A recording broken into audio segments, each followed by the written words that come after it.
Saludos amigos, gracias por estar de nuevo con nosotros en su programa A Rajatabla, Peña de la Democracia en la República Dominicana. Gracias a nuestros amigos que nos honran con su audiencia a través de Teleradio América con todas sus disponibilidades tecnológicas.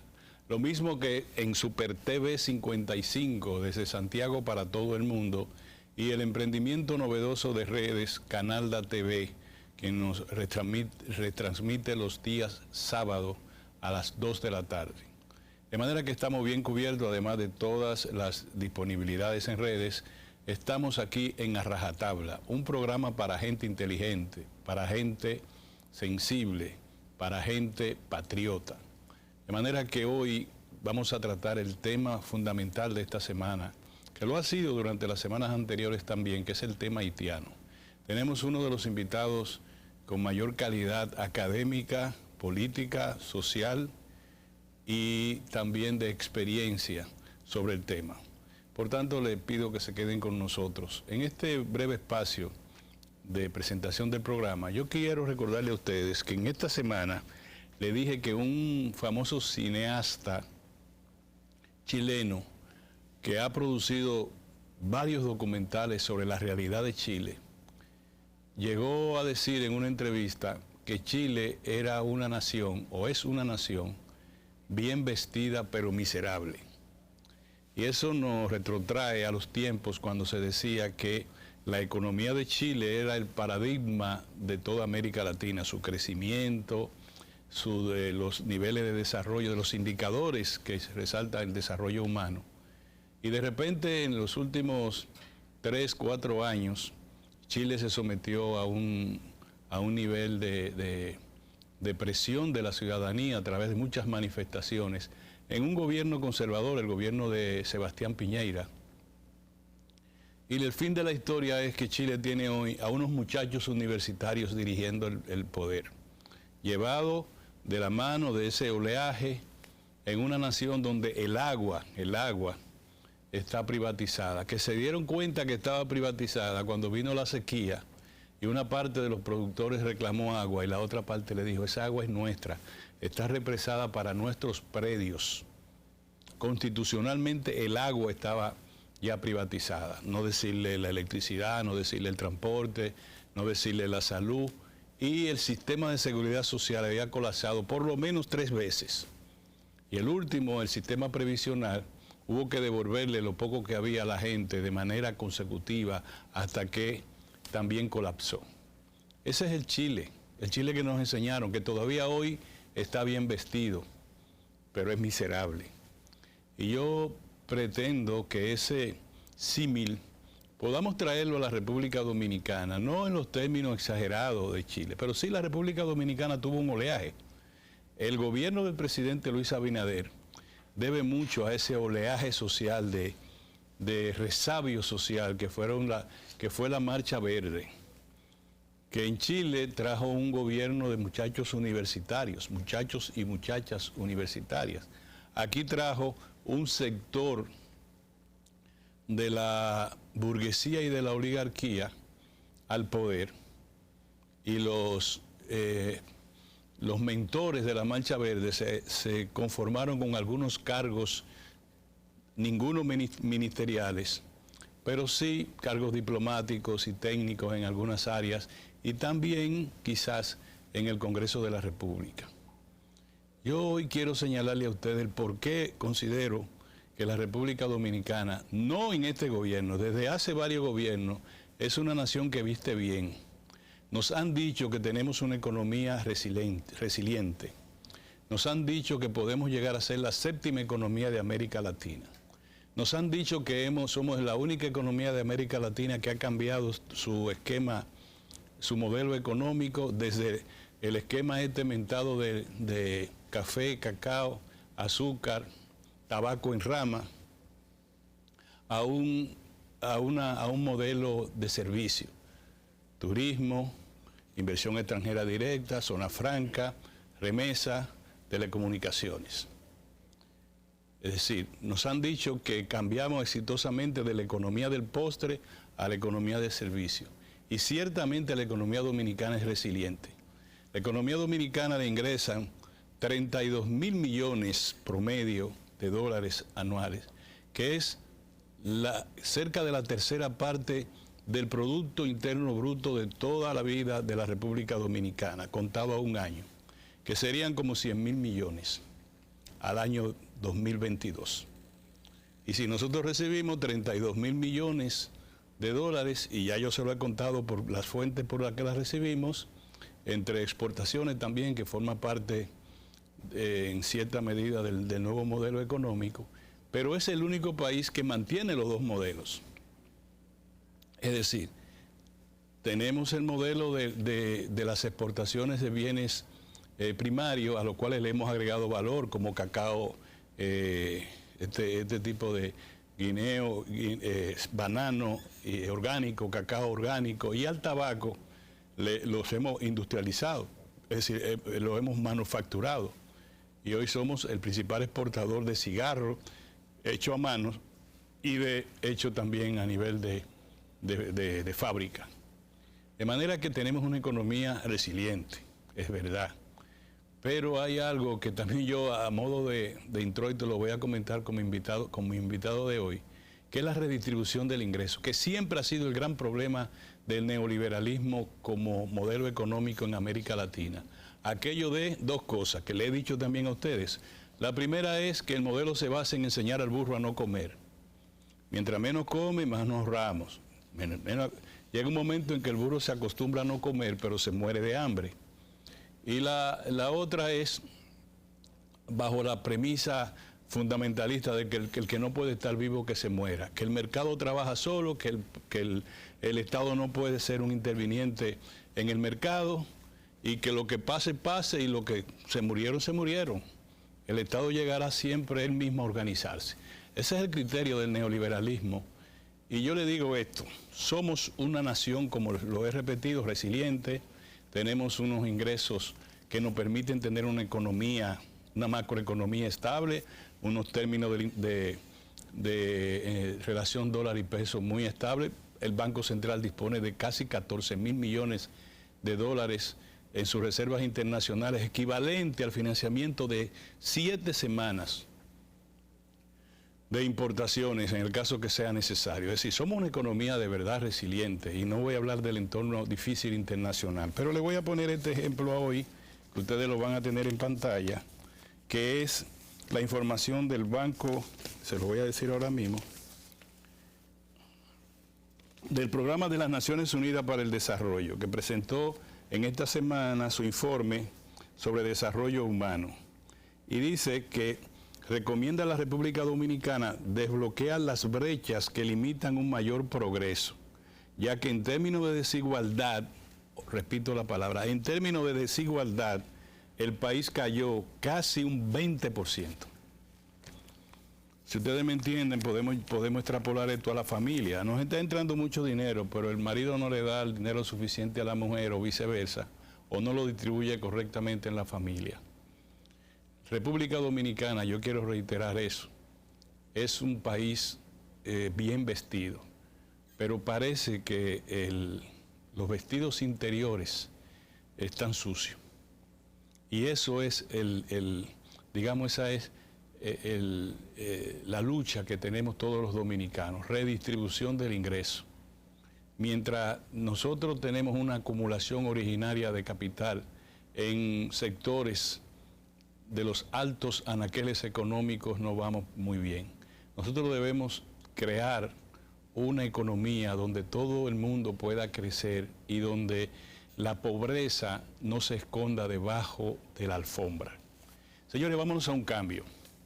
Vamos a retornar con nuestro invitado de hoy, Manuel Núñez, historiador, quien tiene ganados méritos en las investigaciones y en el debate sobre el tema haitiano. De él vamos a analizar lo que puede ser el principal problema para el presente y el futuro de la República Dominicana.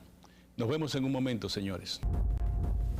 Muy bien, mis amigos, como le habíamos prometido, aquí estamos con Manuel Núñez, historiador. Todavía tengo muy presente su libro, El ocaso de Ahora, pero ven acá. De la nación. El ocaso de la nación dominicana. Dice mucho que es un libro cargado de pesimismo. Yo lo vi cargado de realidades. Un poquito sí de pesimista y eso, de que nos vamos a... que el otro lado retrotrae como la vida a los años 1600 y tanto, cuando los bucaneros, los filibusteros ocuparon la parte oeste de la isla, una parte, el extremo oeste, porque son 28.000 kilómetros cuadrados, basado fundamentalmente en, y ahí tenemos que hablar de sociología política, basado porque la isla completa era una colonia de una nación decadente desde el punto de vista capitalista. Era una nación que acumulaba riqueza, pero no era Inglaterra con la revolución industrial, no era Francia, es más, no era ni Portugal, que tuvo la osadía de conquistar a Brasil. Y ese dejar ver, dejar venir, crearon un solar donde se iban a guarecer todo el que andaba en las islas en actitudes cual que sea. Y terminó con la historia, Francia ocupando esa parte y creando uno de los escenarios de esclavitud más cruentos de toda América, si es así. Ese es el nacimiento de una nación que yo quiero que tú dices que produce el ocaso de la nación dominicana. Yo quisiera que tú ahora, que estamos en una situación tan grave con respecto a Haití, me analizara primero desde el punto de vista histórico, ¿por qué eso? Mira, Juan Bosch hizo varias observaciones geopolíticas importantes. La primera de ellas la hizo en crisis de la democracia en la República Dominicana. Y luego había hecho otra en Trujillo, una dictadura sin ejemplo. Ambas referidas al tema de Haití. En una dictadura sin ejemplo, Juan Bosch dice que la República Dominicana nunca podría tener firmeza en un progreso permanente, porque tan pronto se adelantara, Haití terminaría arropando ese progreso y tragándose o engullendo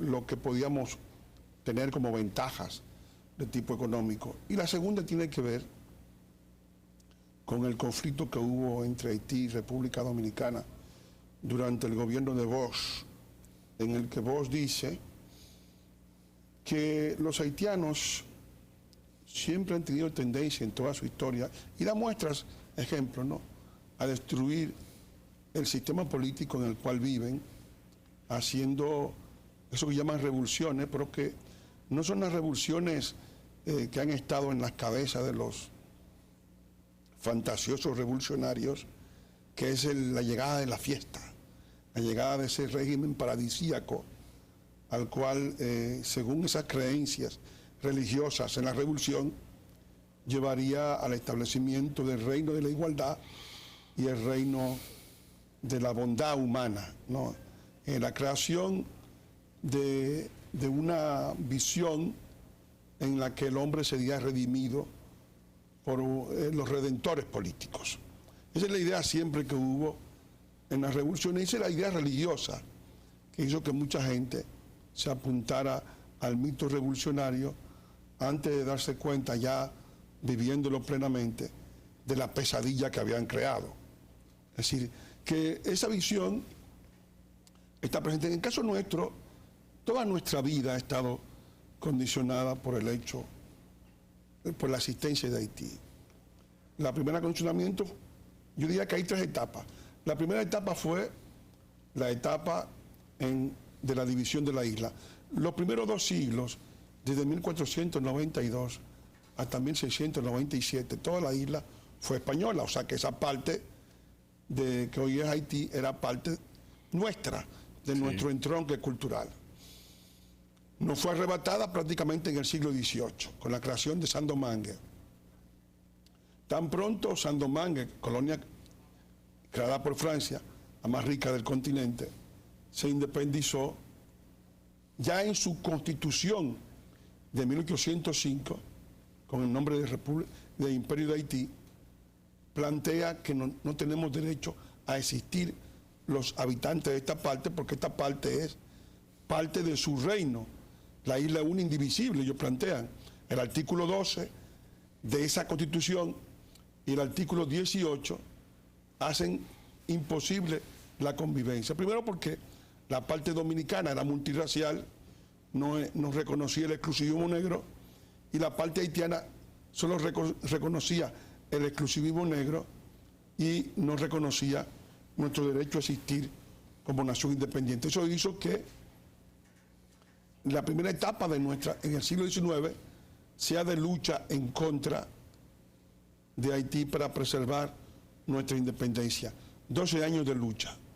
Posteriormente, hacia 1874, Haití nos reconoce como Estado independiente por el acuerdo de amistad de ese año del gobierno de Ignacio González y Santín. Entonces empieza la lucha por la frontera. La frontera legal haitiana, o sea, Saint-Domingue, la herencia que recibió Haití de Francia, apenas alcanzaba 19.085 kilómetros cuadrados. Se había producido un avance ilegal de captación, de robo, de colonización de territorio dominicano. 10.000 kilómetros entonces. 19.000 a 28.000. Bueno, ha sido paulatino, ¿no? Eso hizo que todo el siglo, a finales del siglo XIX, lleváramos el caso donde el cardenal Grampola, el Papa León XIII, los haitianos desconocieron al Papa, pero las fronteras intrainsulares reconocidas internacionalmente, que fue la frontera de Aranjuez, firmada durante la etapa de Carlos III por el conde de Floridablanca y el marqués de Osun, de 220 bornes fronterizos, una frontera preestatal, establecía claramente la dimensión. Ellos se adueñaron de Rancho Mateo, de Hincha, de Las Caobas, del Departamento del Centro, etcétera, etcétera.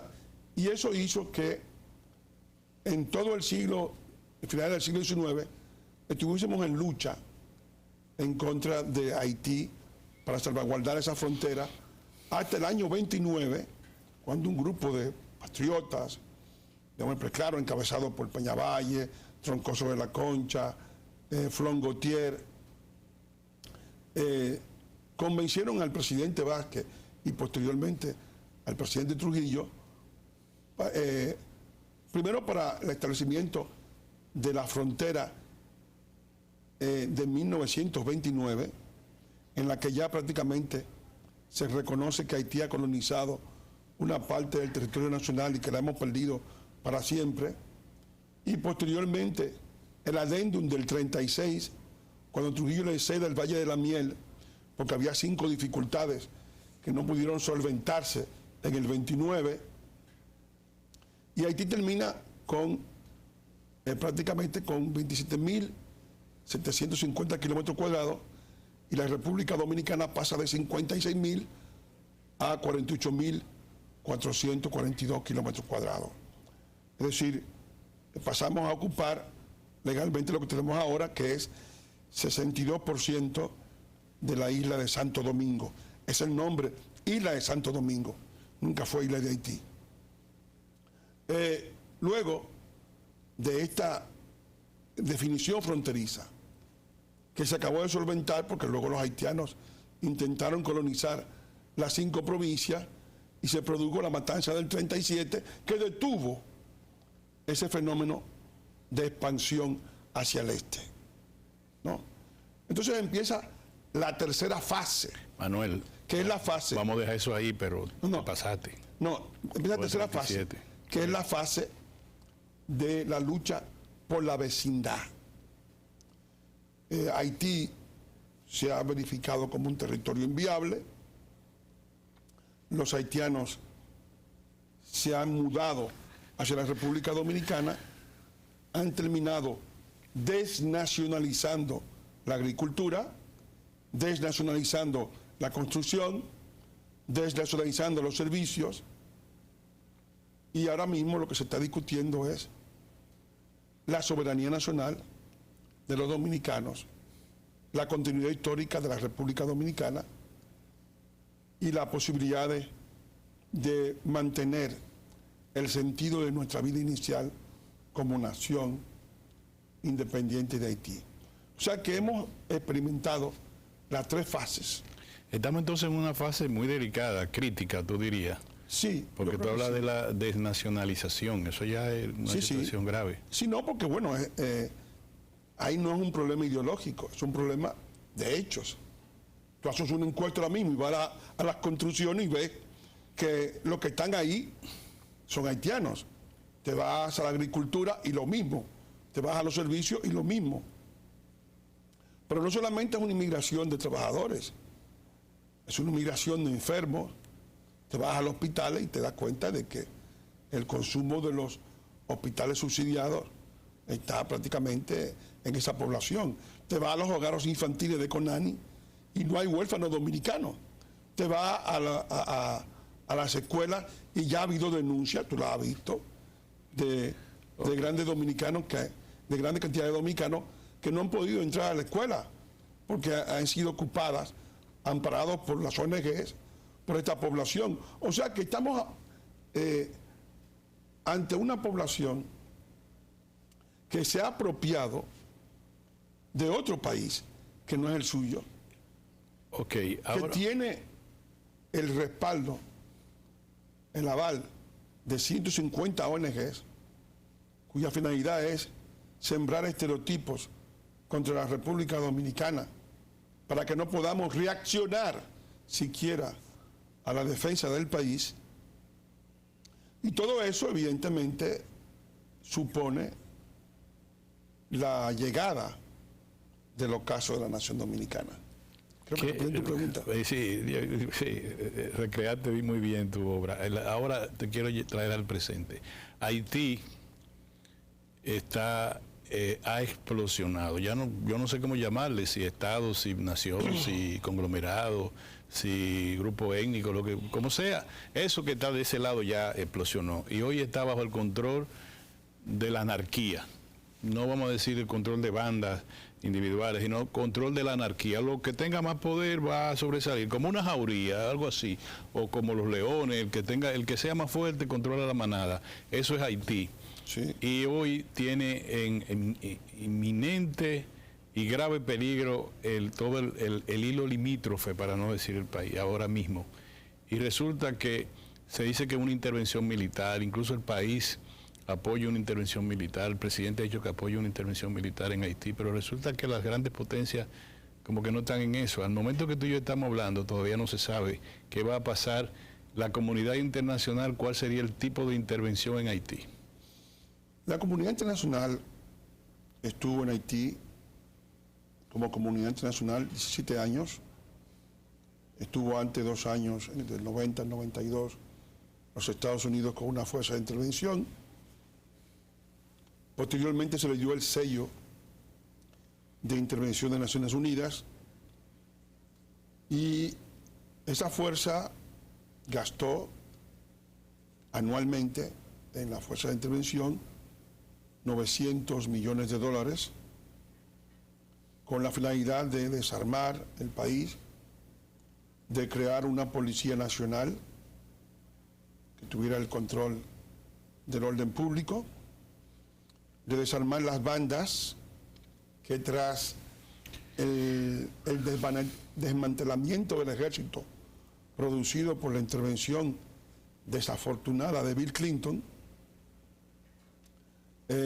prosperaron, porque tan pronto se desmanteló el ejército, las armas pasaron a manos de las bandas de Constant y de otros que eran famosos en aquel momento. Y entonces se dieron cuenta de que el país había caído a un grado de inseguridad muy, muy espantoso para la inversión, y entró la MINUSTAH, que entró como una fuerza, como todas las fuerzas de la ONU, de intervención provisional, episódica. Se calculaba en aquel momento, esto en 2 años se resuelve y ya podremos irnos, pero resulta que duró 17 años, porque los haitianos pedían, no, el próximo año, hasta que finalmente se hartaron. Naciones Unidas dijo, no, espérate, que esta gente han creído que esta situación de gasto permanente de dinero debe ser eterna y todo tiene un límite, todo tiene su final, nada dura para siempre, ¿no? Sí. O sea, como decía Héctor Lavoe, ¿no? Entonces, evidentemente, al final salieron y al salir se dan cuenta de que toda esa inversión que se hizo en 17 años, cuantiosa, los muertos que se colocaron, porque también hubo soldados de la MINUSTAH que murieron, todo eso fue inútil. Al final, el país se enfrenta ante la muerte del Estado haitiano. ¿Qué es la muerte de un Estado? Un Estado es un organismo que provee servicios a la población, seguridad y control territorial del espacio terrestre, control territorial del espacio marítimo y control del espacio aéreo. En Haití no hay ninguno de los tres controles. No hay control del espacio terrestre porque no hay ejército, no hay un polo de autoridad de una provincia a otra, de un departamento a otro, no hay control del espacio marítimo, nadie tiene lo que entra y sale, las lanchas rápidas provenientes de Colombia que están allí instalados los narcotraficantes. Es un almacén del narcotráfico. Exactamente, sí. Entran sin ningún control, pero además el narcotráfico ha hecho negocios con lo que se suponen que son la autoridad y con las bandas, o sea que evidentemente es un estado paria. El espacio aéreo por igual, hay cantidad de pistas de aterrizaje que fueron hechas en momentos de permisividad, pero no hay nadie que controle. Entonces, el Estado tampoco provee servicios, no le entrega a su población documentos de identidad, pero hay que culpar al país del lado, porque el país del lado es culpable de que esa gente no tenga documentos de identidad, según ellos, según sus cálculos. Sí. O sea, hay que buscar un culpable ideal de su desastre, de un desastre que han creado los haitianos. Y el culpable ideal, al parecer, es la República Dominicana. Te detengo ahí para volverme Lenin. Quizás sea en el próximo segmento, pero yo te quiero preguntar qué hacer. Porque sí. Ya, ¿qué hacer? Si el gobierno está haciendo lo correcto, si tú entiendes, si el asunto es que la comunidad internacional intervenga militarmente a Haití, se lleve por delante todas las bandas, ¿qué hacer? Porque todo lo que tú has descrito es verdad, pero ¿qué hacer? ¿Qué hacer? Te pregunto. Bueno, lo que hay que hacer es el gobierno dominicano... No, vámonos al cambio, porque yo no te voy a interrumpir, porque el qué hacer es la palabra, es lo mágico de ahora. ¿Qué hacer? Sí, sí. Vámonos a un cambio, señores. Estamos en A Rajatabla, tratando el tema haitiano desde otro punto de vista, con mucho sentido de la historia y de la realidad. Nos vemos en un momento, señores. Muy bien, mis amigos, gracias por estar con nosotros en A Rajatabla. Como siempre, queremos dar las gracias a las 14 provincias del Cibao que están con nosotros. Esta vez con un mensaje de particular gratitud a Santiago, a los colegas que intervienen con los temas que presentamos aquí, lo hacen también parte de su debate en Santiago, la ciudad de los 30 caballeros. Muchas gracias a las 14 provincias del Cibao. Como también extendemos nuestro saludo al sur luchador siempre, y al este progresista también. Gracias por estar con nosotros, a la provincia Esmeralda, Monteplata, con todo y su personaje de estos tiempos, el señor Mantequilla. A ellos nuestro saludo aquí desde Rajatabla, y también a nuestras comunidades en el exterior. Muchas gracias cuando nos escriben, cuando comparten con nosotros a través de las redes este programa. Este es un programa dirigido justamente para gente pensante, gente que son solidaria con su país. Le decía Manuel Núñez, nuestro historiador, nuestro invitado del día de hoy, que qué hacer respecto a Haití. No creo yo que en los últimos 30 años, para no irnos tan lejos, es más, desde Don Juan para acá, Juan Bosch, no se había conocido una situación tan grave en Haití que afecte con tanta crudeza la realidad también dominicana y el futuro de la nación dominicana. Manuel, ¿qué hacer? Bueno, el qué hacer es justamente lo más importante para los dominicanos, porque hay muchas cosas que hacer. Los temas geopolíticos no son unicausales, sino son pluricausales. Tienen muchas causas. Nosotros tenemos que, en términos propios de los dominicanos, una política interna que tenemos que hacer, que no hemos hecho, que nos corresponde a nosotros, a nadie más, que es la recuperación de las fronteras interiores, de la frontera en el empleo, porque los empleos no son un mecanismo de penalidad, como se decía antes, no, la época revolucionaria, la explotación del hombre por el hombre, no. El empleo es la única forma de sacar al pobre de la pobreza, no hay otra. No es verdad que el asistencialismo podrá sacar a los dominicanos de la pobreza. Hay que crear en la República Dominicana, para los dominicanos, empleo, empleo y más empleo. Eso es fundamental. Y para eso hay que recuperar los empleos que el país produce en la agricultura, que es el mayor yacimiento de empleos. En la construcción, que es la mayor inversión del Estado Dominicano, para crear empleos rápidos, como en la época de Balaguer, que se creaban 300.000, 400.000 empleos por las inversiones públicas, que eran cuantiosísimas. Lo mismo, recuperar el empleo de los servicios. O sea, la recuperación del empleo es la recuperación de los mecanismos de supervivencia del pueblo dominicano. Eso en primer lugar. En segundo lugar está, por parte dominicana, la protección del territorio nacional, de estas eventualidades producidas por Haití, porque Haití no es un problema interno de República Dominicana. Haití para mí es otro país. No tenemos con Haití ninguna obligación extranacional y extraterritorial. No hay ninguna obligación jurídica que nos obligue a comprometer nuestra vida con esa suerte.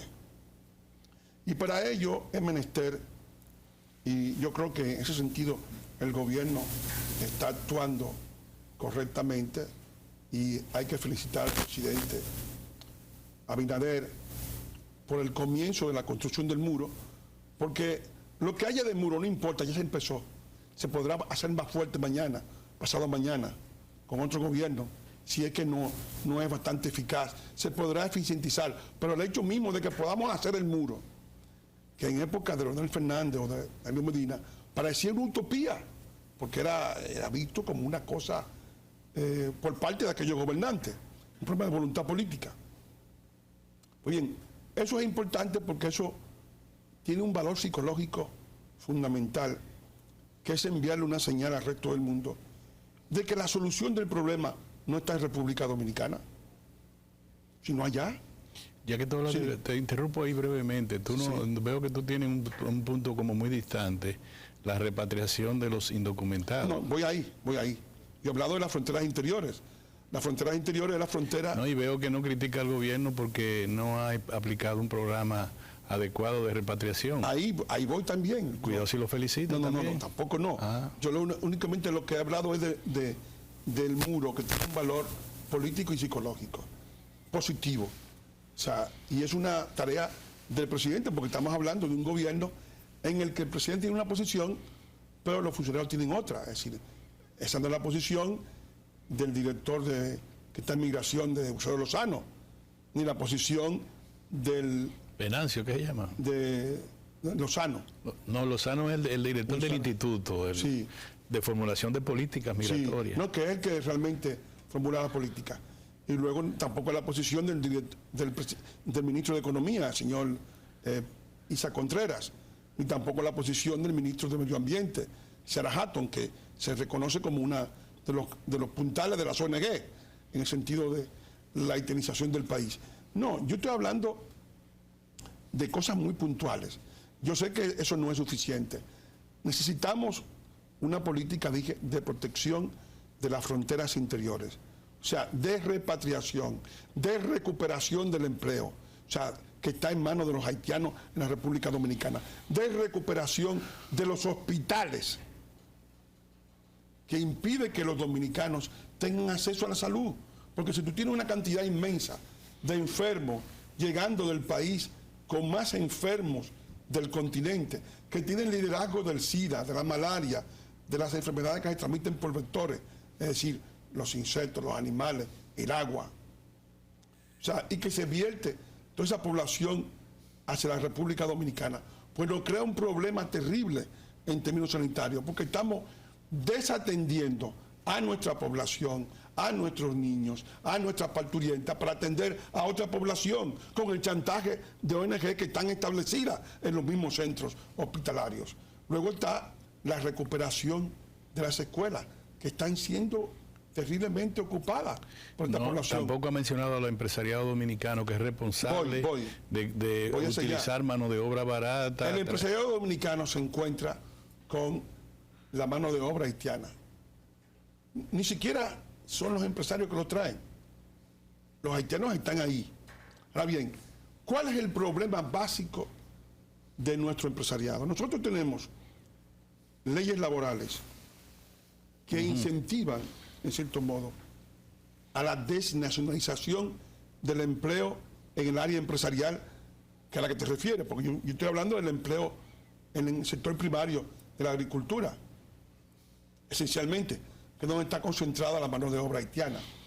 Cuidado si tú vas a culpar ahora a los pequeños productores agrícolas que baratan su costo porque están en condiciones de desventaja con los grandes productores. No, en absoluto. Las plantaciones de tabaco, las plantaciones de cacao, esas plantaciones se las manejan el gran empresariado y están llenas de haitianos. Lo que yo creo es lo siguiente, lo que yo creo es que la introducción de la mano de obra haitiana en el país destruye primariamente, hay dos fases. El valor de la mano de obra dominicana desplaza a la dominicana y después, una vez que ellos son dueños del espacio, ellos ponen los precios. Y eso es lo que está ocurriendo actualmente. O sea, no es que a ellos se les pague menos, sino que hay un proceso de suplantación porque están aquí de la mano de obra. Pero aquí nada más no hay haitianos como mano de obra. Están los haitianos que no hacen nada, los enfermos, los niños, las parturientas. Es decir, aquí hay 7 u 8 tipos de población que no tiene nada que ver con el proceso del trabajo. ¿Tú crees que debemos repatriarlo ahora, que están en condiciones de situación? Dicen las ONG internacionales como Human Rights que eso hay que detenerlo, que las repatriaciones de indocumentados no puede ser, ni en este país, obviamente nosotros somos el principal receptor, ni en ninguna parte de América deben deportar haitianos, que hay que esperar quizás 15 o 20 años, supongo. No, yo creo que la destrucción de la República Dominicana y la recuperación de Haití corresponden a dos tiempos lejanos, ¿no? Es decir, el tiempo de la recuperación de Haití, para que Haití se recupere, si hay que esperar todo ese tiempo, se destruye la República Dominicana. O sea que son dos periodos. Nosotros tenemos que preservar nuestro país y tenemos derecho a hacerlo. Si no es verdad que ninguna ONG debe condicionar la existencia de la República Dominicana. Si los dominicanos tenemos derecho a existir, porque mucha gente habla de que es un derecho humano de los haitianos el tener que utilizar a la República Dominicana. No, la República Dominicana no es un derecho humano de Haití. La República Dominicana es un país con su propia población y con sus propios derechos de sus humanos, de los dominicanos. O sea que no es verdad que estamos obligados a ser el furgón de cola de los desastres de otra nación. ¿Qué cantidad de haitianos tú calculas que están en la República Dominicana? Más de 3 millones. Vamos otra vez para que... Más de 3 millones, dije. ¿De verdad? Sí, estamos hablando de en algunas poblaciones, donde menos hay, habrá un 10, un 12, donde más hay, habrá un 38. Hay provincias, la misma ONU dice que hablaba de un 30 y pico en algunas poblaciones. ¿Sabes cuánto significa eso? Más de un 20% de la población total haitiana está en la República Dominicana. Exactamente, sí, así es. ¿No te parece un poquito como demasiado? No me parece demasiado. Yo creo que estamos hablando de los efectos de la desnacionalización, porque hay sitios donde la presencia es tan masiva que tú dices, bueno, aquí no se sabe qué vamos a hacer.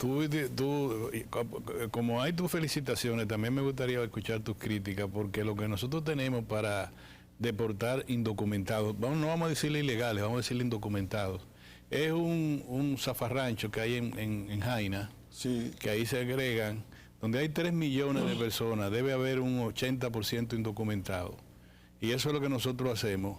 Eso es Zika de Colí. Respecto a si se debería aquí aplicar programas de repatriaciones diario, masivo, adecuado, con toda la logística. Aquí hay como 3 o 4 guaguas que caminan por ahí todo tartalada. No me diga que eso es un programa No, eso es, entonces, eso es como un jarrito de café para vaciar la presa de Tavera. la presa de Tavera, un embalse de una presa. Eso no es suficiente.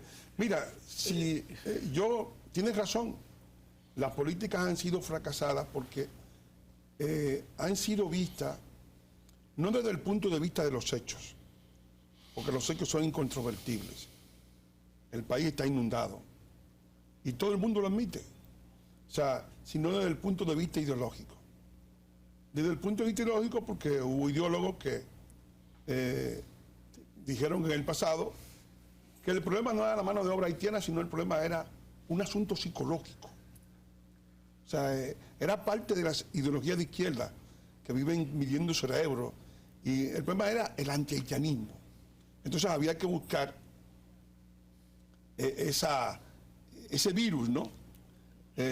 Sacarlo para ganarnos el cielo de las izquierdas. Una intelectualidad racista. Una intelectualidad enemiga de los intereses nacionales. No, O sea, ustedes representan una intelectualidad racista. No, eso decían ellos para decir que no tenemos derecho a defender nuestro país. Duarte dijo, entre dominicanos y haitianos no es posible la fusión. Y yo creo en Juan Pablo Duarte, más que en todos esos intelectuales inútiles que ha quedado la izquierda. Sí, pero tú sabes que no de tú sabes lo que para pasa. construir ninguna felicidad. Te quiero interrumpir ahí también. Tú sabes lo que ocurre. Por ejemplo, cuando el gobierno por alguna razón le entra una moda por razones coyunturales, vamos a deportar ahora en el Cibao. Vienen los productores de tabaco, y si es para el lado de la línea noroeste, los productores de cacao, y le dicen, presidente, se va a detener. Porque usted está sacando a todos los haitianos, aquí no hay dominicanos no les gusta trabajar. No, porque se crean estereotipos. El dominicano siempre trabajó en todo, ¿no? Así, este país lo construyeron los dominicanos. Hay que ver lo que es República Dominicana, que tiene una economía 13 veces mayor que la haitiana. Y tú te vas ahora mismo a Haití, si tú has ido a Haití te das cuenta. Sí. ¿Dónde se ha trabajado más? ¿Dónde se ha construido más carreteras, más de todo? Y dónde se ha construido menos. O sea que eso no es un argumento que sea verificable en los La hechos. industria del turismo está siendo arropada por la mano de obra haitiana. Yo creo que eso es uno de los grandes peligros. Mira, nosotros no sabemos.